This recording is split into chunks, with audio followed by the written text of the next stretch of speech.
Assalamualaikum warahmatullahi wabarakatuh. Banyak sekali pertanyaan jamaah, Ustadz kasih kami channel untuk kajian anak-anak muda. Di antara anak muda berasal dari Aceh, luar biasa, channelnya Maulizul Akbar Nak. Tonton, subscribe, like, share, komen. Assalamualaikum warahmatullahi wabarakatuh.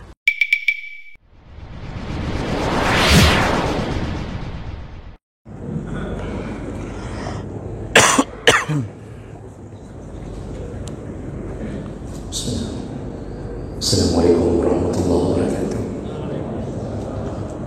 Alhamdulillahi rabbil alamin. Wa bihi nasta'in ala umuri dunya waddin. Asyhadu an la ilaha illallah wahdahu la syarika lah. Wa asyhadu anna Muhammadan 'abduhu wa rasuluhul karim. Allahumma shalli wa sallim ala nabiyyina al-Mustafa Muhammadin wa ala alihi wa ashabihi ajma'in. Amma ba'd. Rabbi shrah li sadri wa yassir li amri wa hlul 'uqdatam min lisani yafqahu qawli. Segala puji bagi Allah, kemudian salawat dan salam kepada Rasulullah, pada keluarga dan seluruh sahabat-sahabatnya. Bapak Ibu jemaah salat maghrib yang Allah muliakan insyaallah, kita akan sambung pembahasan masih tentang fadilah melakukan salat sunnah di rumah.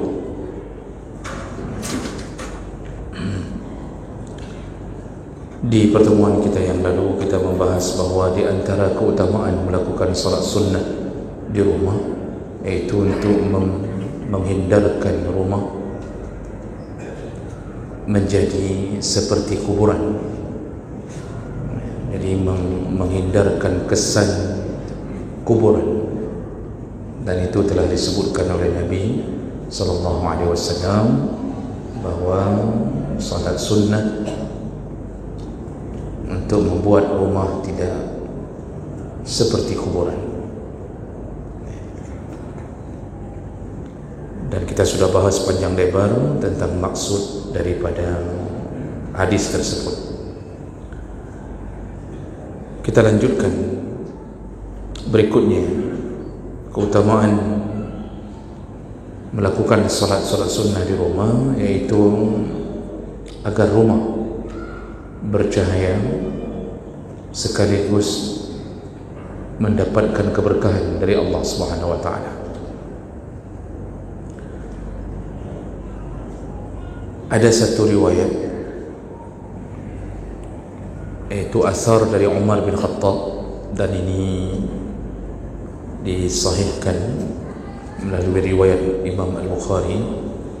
Umar bin Khattab pernah berkatakan bahawa salatul mar'i fi baitihi, salat seseorang di rumahnya, nurun, maka rumah itu mendapatkan cahaya. Fanawiru buyutakum, maka berikanlah cahaya atau buatlah rumahmu bercahaya. Jadi Umar tentu tidak sembarangan mengucapkan kalimah kecuali apa yang dia dengarkan dari Nabi sallallahu alaihi wasallam. Nah, jadi jemaah melakukan Allah Subhanahu wa taala, orang yang melakukan salat sunnah di rumah, maka rumah itu bercahaya. Kadang-kadang kita mendapatkan sebuah fenomena bahawa ada rumah yang besar, megah, mewah, tetapi penghuninya benar-benar hidup dalam kegelapan. Tidak banyak kebaikan yang mereka lakukan. Hari demi hari dihiasi dengan pertengkaran, atau paling kurang tidak mampu melakukan ibadah dengan semangat. Lalu kalau kita lihat juga penghuni rumah tersebut, kadang-kadang hati mereka, fikiran mereka itu penuh dengan kegelapan sehingga tidak berfikir dengan jernih.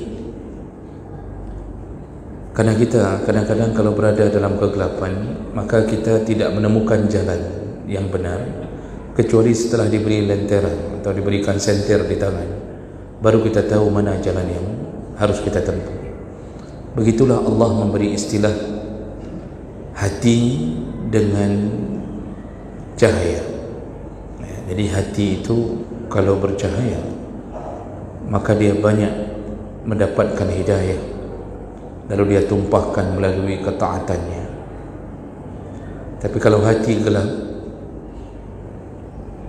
maka susah untuk mendapatkan nasihat, mendengar, dan juga susah untuk melakukan kebaikan. Allah Subhanahu wa taala itu menyebutkan dalam surat Al-An'am ayat 122, "Aw man kana mayitan fa ahyaynahu." Jadi kata Allah, barang siapa yang hatinya, barang siapa yang keadaannya seperti orang yang sudah mati, fa ahyaynahu, lalu kami hidupkan mereka, waja'alna lahu nuran, dan kami berikan atau kami ciptakan cahaya untuknya. Dengan cahaya itulah yamshi bihi fid nas, dia bisa berjalan di tengah-tengah manusia, kama masaluhu fid dhulumat laisa bi kharijin minha, yaitu sama seorang yang sedang berada di dalam gelap gulita, lalu dengan cahaya dia bisa keluar dari kegelapan tersebut. Nah, ini tamsilan-tamsilan Allah ini sebenarnya Allah ingin memberitahu bahwa yang membuat kita tahu arah kemana kita menuju, tahu petunjuk hidup, dan kita tidak tersesat di dalam kehidupan yang bisa saja terlalu mengarah kepada dunia, maka kita butuh cahaya. Dan cahaya itu yang bisa berikan hanya Allah Subhanahu wa taala. Dan salah satu jalan agar kita dan keluarga dan semua penghuni rumah bercahaya hatinya, bercahaya fikirannya, salah satunya yaitu dengan cara melakukan salat sunnah di rumah. Dan itu yang seperti dikatakan oleh Umar bin Khattab dalam Syarah Bukhari. Jadi disuruh cahaya, disuruh sirami rumah dengan cahaya. Salah satu yang dimaksud adalah salatlah sunnah di rumah. Nah, ini kita sudah jelaskan ya, salat sunnah apa saja selain yang dianjurkan di masjid, maka salat sunnah apapun, duha, tahajud, itu hendaknya dilakukan di rumah. Ya, tentu berbeda dengan solat-solat tertentu yang berhubung kait dengan masjid, seperti yang sudah pernah kita jelaskan. Kalau solat penutup amal subuh, solat syuruk atau solat isyraq, ya itu tentu tidak bisa dilakukan di rumah, karena Nabi mensyaratkan barang siapa yang solat subuh di masjid lalu selesai solat dia berzikir mengingat Allah, dia duduk di tempatnya, dia tidak berpindah dari masjid, lalu kemudian dia tutup amal sampai terbitnya matahari, lalu dia tutup dengan 2 rakaat, maka dia mendapatkan pahala haji, mendapatkan pahala seperti pahala haji dan umrah, sempurna. Nah, itu kalau begitu, salat yang begitu tidak bisa dibawa ke rumah, dia harus diselesaikan di masjid. Tapi syaratnya satu paket dengan salat subuh. Jadi tidak berlaku salat itu kalau pulang ke rumah lalu kemudian melakukan salat syuruk ketika terbit, setelah terbit matahari kita lakukan salat syuruk di rumah, tidak berlaku. dan tidak dihitung mendapatkan pahala seperti tadi, karena kita tidak lagi terikat dengan paket salat subuh. Tapi kalau salat-salat yang tidak dianjurkan di masjid, seperti kita sebutkan tadi, salat apapun, bahkan salat sunnah mutlak, itu hendaknya kita lakukan di rumah, dan dijanjikan bahawa rumah itu akan bercahaya. Nah, kalau rumah sudah bercahaya, tentu yang dimaksud bukan keluar cahaya dari dinding-dinding rumah, lalu kalau ada kamera satelit menangkap ternyata rumah kita bercahaya. Itu kalau sudah begitu, malah kita biasanya bisa-bisa dikelabui syaitan. Jadi dianggap rumah kita rumah orang keramat, lalu orang datang berobat ke rumah kita karena sudah bercahaya. Nah, itu bukan begitu maksudnya. Jadi maksudnya rumah itu terang benderang, orang di dalamnya pun melakukan tindakan apapun itu dengan hati yang bersih. Karena salah satu penyebab kita sering terjadi keributan, ketidaknyamanan dalam rumah, karena penghuninya punya hati yang gelap. Jadi sedikit saja masalah, itu langsung sumbunya terbakar, langsung berubah menjadi api. Sedikit isteri melakukan kesalahan, itu suami langsung mencaci maki, kemudian memukul, mengusir. Begitu juga dengan anak.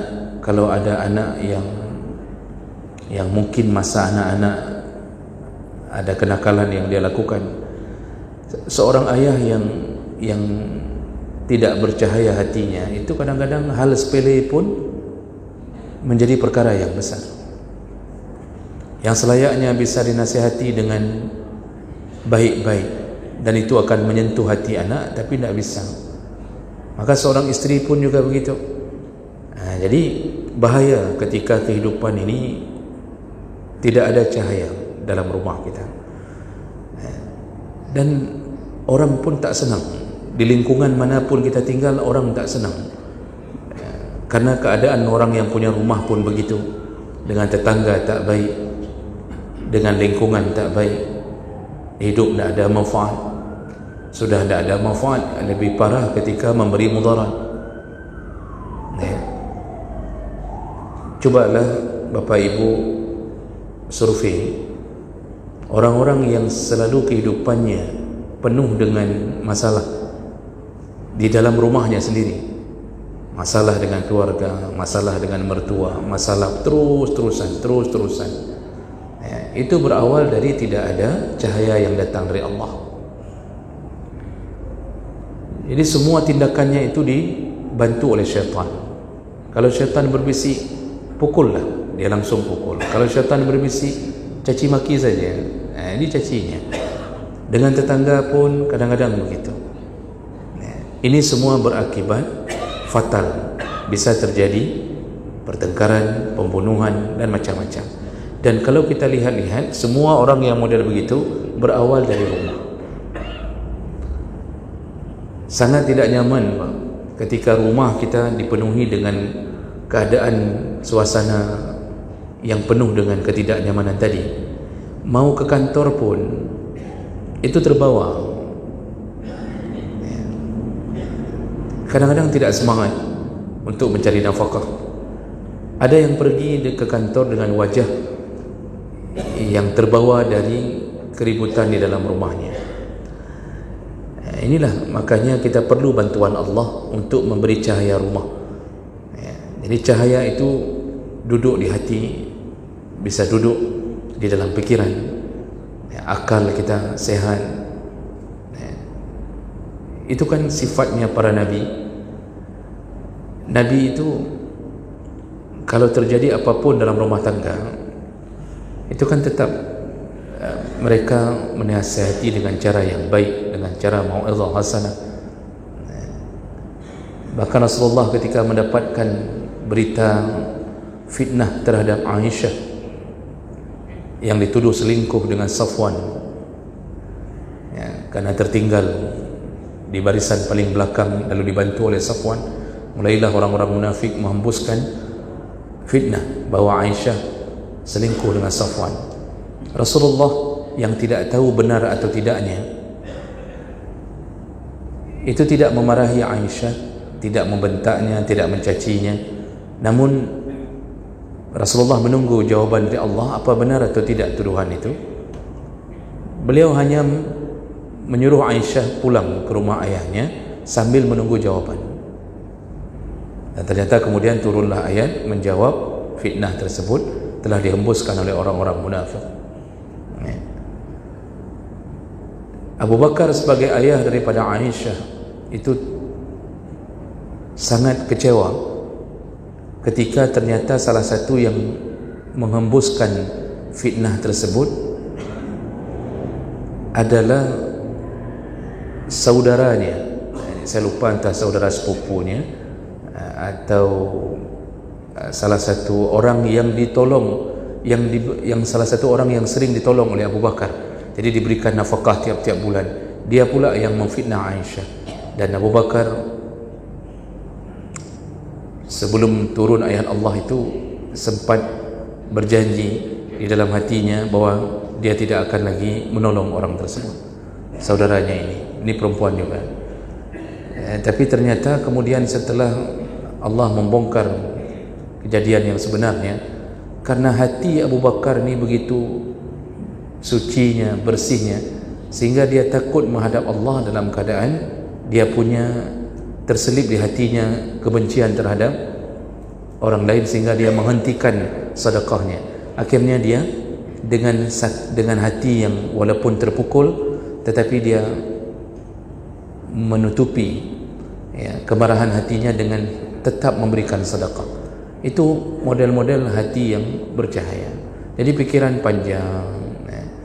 Makanya kita sering cerita, Ibu yang Allah muliakan, rumah yang bercahaya itu kegembiraan di dalamnya itu dapat. Jadi paham betul suami membahagiakan isteri itu, paham betul. Jadi kemanapun dia pergi, kalau cahaya di hati telah ada, itu tetap dia akan menumpahkan kasih sayang kepada keluarga. Itu kemanapun pergi tetap telepon isteri, tanya mau dibeliin apa, mau sate padang atau sate matang, karena kalau sate padang tidak matang. Jadi itu nanya tu, sederhana tapi membahagiakan. Tanya sama anak mau dibeliin apa, mau makan apa. Jadi dia pun merasa tak nyaman kalau dia makan sendiri di luar bersama teman-temannya, tapi dia melupakan keluarganya. Itu kan orang yang bercahaya hatinya. Tapi kalau tak bercahaya hati, upanena. Itu kalau dengan teman duduk di kedai kopi, duduk sampai malam, semua makanan dilibasnya. Kalau mie itu, makan mie itu harus pakai udang, pakai daging, pakai telur, macam-macam. Tapi tidak pernah dibungkus untuk keluarga. Yang lebih parah lagi, dia memfoto makanan tersebut, dia kirimkan ke isterinya, dia kirimkan anaknya. Lalu dia tuliskan, sebentar lagi ya papa pulang, ini papa sedang menikmati ini. Bagaimana perasaan keluarga? Itu kenapa Pak? Hati tak bercahaya. Maka rumah itu bercahaya hati, bercahaya rumah.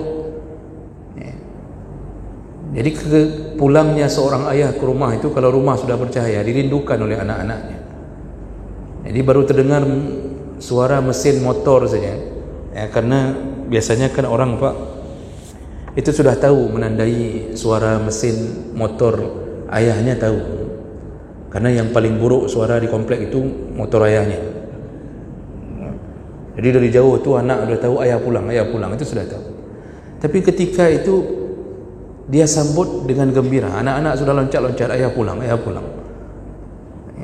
Isteri pun membukakan pintu pagar dengan senyum. Ini bahagia hati. Itu yang kita tak sadari, bahawa kita mendapatkan itu dari Allah. Kenapa kok isteri bisa merindukan suaminya? Kenapa suami selalu mengingat-ingat istrinya? Kenapa anak-anak tak sabar menunggu ayah pulang? Tapi kalau seandainya rumah itu gelap, jadi muka orang tinggalnya saja itu wajahnya Pak, wajah-wajah orang gelap. Jadi aura wajah itu nak nampak auranya orang-orang saleh. Itu bangun tidur tak pernah solat subuh.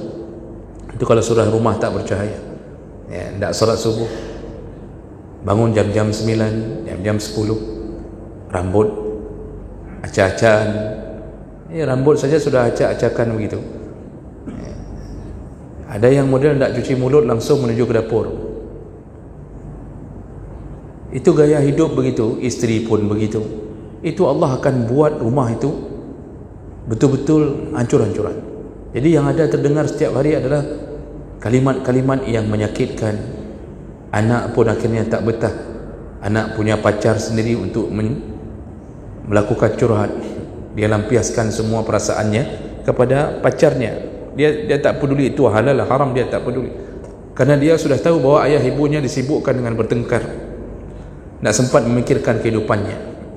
Bahkan kami mendapatkan kekecewaan anak-anak ketika dia mendapatkan ranking di sekolahnya atau di pesantrennya, pulang ke rumah tidak ditanya oleh ayah ibunya sedikit pun.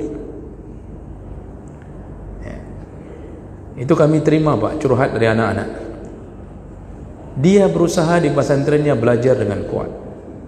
Pulang ke rumah tidak ditanya adik ranking berapa, apa aja, Masya Allah, ini luar biasa, Al-Quran sudah berapa, tidak ditanya. Kenapa? Ayahnya tak peduli dengan itu. Ayahnya yang peduli cuma kehidupan dunianya sendiri. Jadi siang malam mikir hidup itu hanya untuk mencari rezeki. Jadi tidak betul-betul psikologinya terganggu. Apalagi ayah-ayah yang memang ahli maksiat, jadi hidup dengan judi, nipu orang, menzalimi orang lain, itu kan dihancurkan Allah sehingga cahaya rumah dicabut. Itu kalau sudah begitu berantakan betul, berantakan betul. Nah, coba lihatlah semua kejadian-kejadian di dalam rumah yang tak ada cahaya. Ujung-ujungnya pertengkaran itu diakhiri dengan bunuh diri. Sudah banyak dia dapatkan istrinya melakukan hal-hal yang di luar nalarnya. Apakah istrinya selingkuh atau istrinya membuka aurat terus-terusan, berjoget-joget di depan TikTok. Dia pamerkan auratnya ke seluruh dunia. Itu akibat apa? Kenapa istri tak taat? Kenapa istri kadang-kadang ada yang tak mau menyambut suami? Karena kalau sudah keadaan begitu, ini suami ahli maksiat, istri pun maksiatnya berbeda. Suami pulang ke rumah, begitu terdengar mesin motor dari seorang ayah ini, maka anak itu tetap mengatakan perkara yang sama, mak, ayah pulang, tapi dengan intonasi yang berbeda.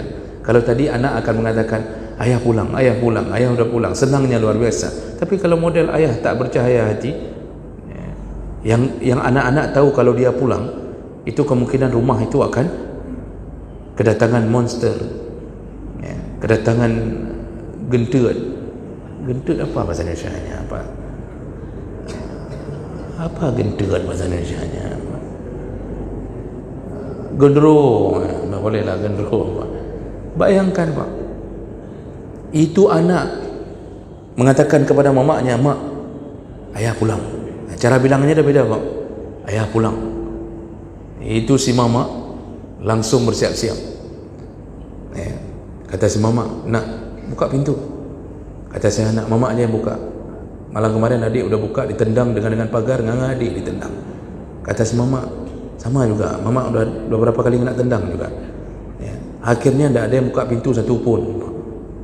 Nah, mulai malam itu bukan hanya pintu pagar kena tendang, pintu-pintu ruang tamu kena tendang semua.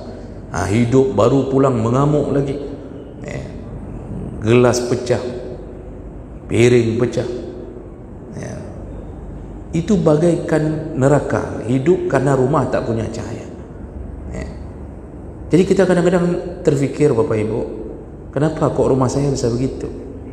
Lalu kita lihat rumah orang sebelah kita, Pak, kok suaminya pagi-pagi udah keluar salat subuh, kadang-kadang bawa istri, kadang-kadang tidak. Lalu kita lihat anaknya ketika pergi sekolah dihantarkan oleh ayah ibunya, lalu kemudian anak itu sebelum pergi mencium tangan ayah ibunya, lalu ayah ibunya mencium kening anaknya, lalu sepasang suami istri ini duduk di depan rumah kalau di waktu senggang bercengkrama. Itu kan sederhana, Pak. Istri buat kopi, itu duduk di depan ruang itu buat kopi. Istri cuma buat kopi, Pak. Nanti temannya apa, Pak? Ya paling rengginang gitu, Pak. Betul, rengginang, Pak. Nah, itulah rengginang itu temannya itu, Pak, dicelup dalam kopi, kan? Kadang-kadang kopi dicelup dalam rengginang, gitu-gitu, Pak. Tapi bicara berdua bahagia, cerita begitu bahagia, Pak. Kita heran, kok mereka tidak pernah bertengkar? Kok kita terus-terusan kehidupan begitu? Kok suami kita begitu? Kok istri kita begitu? Kenapa itu bisa beda? Apa yang terjadi? Tidak ada lain, Allah telah mencabut cahaya dari rumah kita, dan Allah berikan cahaya di rumah orang-orang yang Allah inginkan. Makanya kehidupan itu butuh bantuan Allah. Caranya bagaimana? Lakukanlah salat sunnah. Itu salah satu cara. Dalam salat sunnah kan kita berzikir, memuji Allah, kemudian ada bacaan Qur'annya. Paling bagus lagi tambah lagi dengan bacaan Al-Quran. Jadi benar-benar orang yang hatinya bercahaya itu bagaikan orang yang hidup dibandingkan dengan orang yang mati. Makanya dalam hadis riwayat Muslim, Rasulullah sallallahu alaihi wasallam berkata, ini dari Abi Musa Al-Asy'ari radhiyallahu anhu. Apa kata Rasulullah? Masalul baitil ladzi yazkurullah fih. Permisalan rumah yang ada zikir, menyebut-nyebut Allah di dalamnya. Wal baitil ladzi la yazkurullah fih. Jadi perbandingan rumah yang ada zikir, menyebut Allah di dalamnya, dengan rumah yang tak pernah menyebut Allah di dalamnya, masalul hayyi wal mayyit. Perbandingannya seperti orang hidup dan orang mati. Jadi jauh sekali perbandingan. Rumah yang di dalamnya dibacakan ayat, ada salatnya, malam di tengah malam pun salat, itu adalah permisalan orang hidup. Tapi rumah yang tak pernah ada zikir dalamnya, salat sunnah tak ada, bahkan mungkin salat wajib pun tak ada, Quran tak pernah baca, tidak ada kalimah-kalimah yang baik, maka bagaikan orang mati, kaku, terbaring, tak bermanfaat. Dia berada di alam kubur, gelap gulita. Ini perbandingan yang diberikan oleh Nabi SAW dalam hadis riwayat Muslim. Jemaah melakukan Allah Subhanahu Wa Taala, kadang-kadang ada yang kita lupakan, bahwa kita berusaha untuk membuat rumah asri, nyaman, dengan cara apa? Dengan pikiran kita. Kita mulai hadirkan kebun di belakang, kita buat taman di rumah, ada kolam untuk berenang di belakang, lalu kita buatkan ayunan. Tapi yang kita lupa, ternyata itu semua tak ada jaminan kebahagiaan. Yang menjamin terjadinya kebahagiaan ketika rumah kita hiasi dengan menyebut-nyebut Allah. Dan salah satu tempat menyebut Allah terbaik adalah di dalam salat kita. Makanya kan Rasulullah mengatakan bahawa yang membuat hidup suami isteri itu langgeng di dalam rahman Allah, apa salah satunya? Berdasarkan hadis Nabi, yaitu saling membangunkan untuk melakukan salat tahajud. Jadi kan kata Nabi, rahimallahu rajulan, Allah sayang sekali kepada seorang suami yang dia bangun untuk salat tahajud, wa aiqadha ahlah, lalu dia membangunkan istrinya. Jadi bukan hanya dia yang bangun, dia bangunkan istrinya untuk tahajud juga. Tahajud bukan salat yang disunnahkan berjamaah. Tahajud lebih utama melakukannya sendiri-sendiri. Jadi bangunkan itu untuk salat sendiri-sendiri. Berjamaah dibolehkan dalam kondisi memberi pendidikan tarbiyah, tapi tidak baik dilakukan berulang-ulang berjamaah untuk tahajud. Nah, lalu Nabi sambung, Kalau si isteri ini tidak mau bangun, merasa susah bangun di malam hari, maka si suami disuruh oleh Nabi, hendaknya dia menyiram, memercikkan air ke istrinya. Sampai segitu suruhan. Berarti kan ini suruhan yang sifatnya suruhan yang kuat. Ada maksud kenapa Allah nyuruh sampai segitunya. Lalu Nabi sambung dalam hadis itu, wa rahimallahu imra'atan, dan Allah juga sangat sayang kepada seorang isteri yang dia bangun untuk tahajud, lalu dia membangunkan suaminya, dan apabila suaminya enggan melakukannya, maka dia menyiramnya, memercikkan air. Bahasa rahimallah berarti kalau mereka berhasil sama-sama salat sunnah tahajud dalam rumah tersebut, maka disitulah datangnya rahmat Allah. Kalau Allah sudah memberi rahmatnya, dimasukkan, diselipkan ke dalam hati suami sayang kepada isteri, diselipkan ke hati isteri sayang pada suami, apalagi Pak? Itulah puncak kebahagiaan. Akui tak ada akui, walaupun uang banyak, tapi kalau selalu ribut dalam rumah, maka kita seakan-akan tak mendapatkan apapun hasil dari uang kita. Tapi kalau orang miskin, fakir, tapi karena dia diberi rahmat oleh Allah di dalam rumahnya, diberi cahaya di dalam keluarganya, walaupun uang sedikit, tapi hidupnya penuh dengan kebahagiaan, tawakalnya tinggi. Nah, inilah yang sangat kita butuhkan. Makanya orang hari ini sepasang suami isteri itu sibuk parenting, kemudian berulang-ulang Pak, itu sebelum nikah itu diajarkan ini, diajarkan itu, tapi mereka tidak mau salat sunnah di rumah bersama, tidak mau saling membangunkan. Itu yang membuat walaupun belajar teori macam-macam, tetap juga hidup rumah itu menjadi neraka. Neraka betul Pak. Ini ada kadang-kadang yang sampai sudah bercerai, talaknya bukan talak satu lagi Pak, kadang-kadang sudah talak 3, tapi karena merasa rumah itu adalah usaha bersama, itu sampai suami tak mau keluar dari rumah itu, isteri pun tak mau keluar. Jadi hidup satu kamar. Bayangkan Pak, orang sudah bercerai hidup dalam satu rumah, hanya terpisah kamar. Ini perkara seperti ini terjadi, karena takut siapa yang keluar, takut direbut rumah. Jadi susah sekali hidup begitu Pak. Cari Cina yang buta pun tak dapat. Bayangkan kehidupan ini, itu kan hancur sekali hidup kita Pak. Ke masjid pun tak nyaman. Ada orang yang di masjid terus-terusan tak pulang-pulang. Waktu kita tanya, pekan hanan wawaran dari masjid, apa jawabannya? Aku duduk di rumah. Tak sanggup saya duduk di rumah. Kenapa? Begitu saya pulang ketemu kuntilanak itu. Yang kuntilanak pun mengatakan biar dia tak usah pulang-pulang, jangan sampai gondro itu pulang. Itu parang sudah di bawah bantal masing-masing Pak. Tinggal tunggu aba-aba. Begitu kehidupan. Dari mana asal muasal sehingga hancur betul hidup kita dalam rumah? Allah cabut cahaya dari rumah. Allah cabut. Makanya cahaya itu berdampingan dengan keberkahan. Maka tadi kita sebutkan orang yang membawa salat sunnahnya ke dalam rumah, cahaya itu akan menyebabkan keberkahan Allah. Maka Rasulullah sallallahu alaihi wasallam dalam hadis riwayat Muslim dari Jabir bin Abdullah mengatakan apa? Iza qada ahadukum fi masjid salatahu fi masjidihi falyaj'al li baitihi nasiban min salati. Kata Rasulullah, apabila salah seorang di antara kalian sudah melakukan salat di masjid, jadi maksud Nabi berarti salat wajib, karena yang diwajibkan, yang dianjurkan ke masjid itu salat wajib. Apa kata Nabi? Kalau sudah selesai salat wajibmu di masjid, maka falyaj'al libaitihi nasiban min salati, jadikanlah bahagian salatmu yang sunnah di rumah. Jadi jangan habiskan di masjid, ambillah yang sunnah-sunnah, lakukanlah di rumah. Sampai begitu kata Nabi. Kenapa? Rasulullah menyambung, fa innallaha ja'ilun fi baitihi min salatihi khairan, karena dengan dia membawa salat sunnahnya ke rumah, maka Allah menjadikan rumahnya khairan. Allah kirimkan ke rumah itu kebaikan. Nah, kebaikan ini apa? Barakah. Bapak Ibu, apa makna barakah?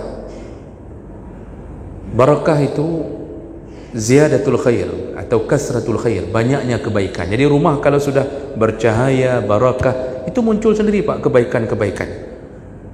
muncul suami ingin berbuat baik, isteri ingin berbuat baik.